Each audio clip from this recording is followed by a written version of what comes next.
Hello दोस्तों। तो कैसे हो आप सब? उम्मीद करती हूँ आप सब अच्छे होंगे। आप सभी को हमारे चैनल पे स्वागत है।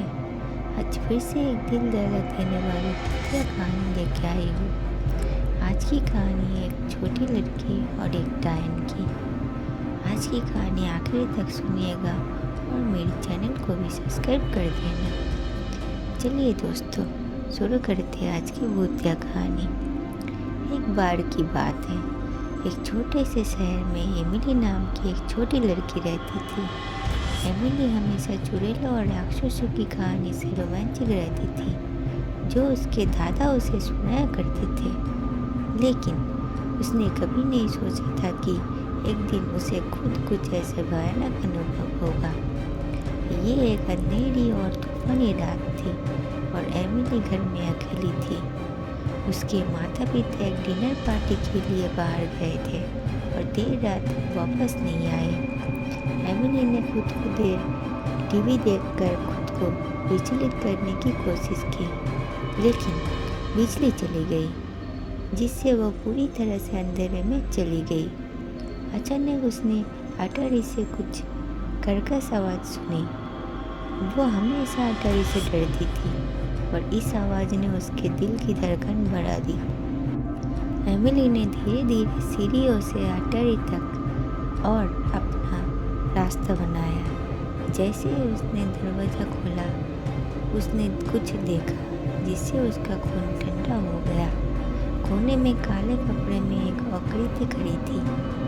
ये एक चुड़ैल थी जिसके लंबे उलझे हुए बाल और उसके चेहरे पर एक टेढ़ी मेढ़ी दुष्ट मुस्कान थी। एमिली ने भागने की कोशिश की, लेकिन चुड़ैल बहुत तेज थी। वो अपनी हड्डी वाली उंगलियों से आगे बढ़ी और एमिली की बाहें पकड़कर उसे और करीब खींच ली। एमिली डर के मारे जम गई क्योंकि चुड़ैल ने प्राचीन भाषा में जप करना शुरू कर दिया। अचानक अटारी का दरवाज़ा खुल गया और एमिली के माता पिता दौड़कर अंदर आए। उन्हें लगा कि कुछ गड़बड़ है और वो जल्दी घर आ गए थे। चुड़ैल ने उसका सामना किया। उसकी आंखें गुस्से से चमक उठी। लेकिन एमिली के माता पिता भी साधारण लोग नहीं थे।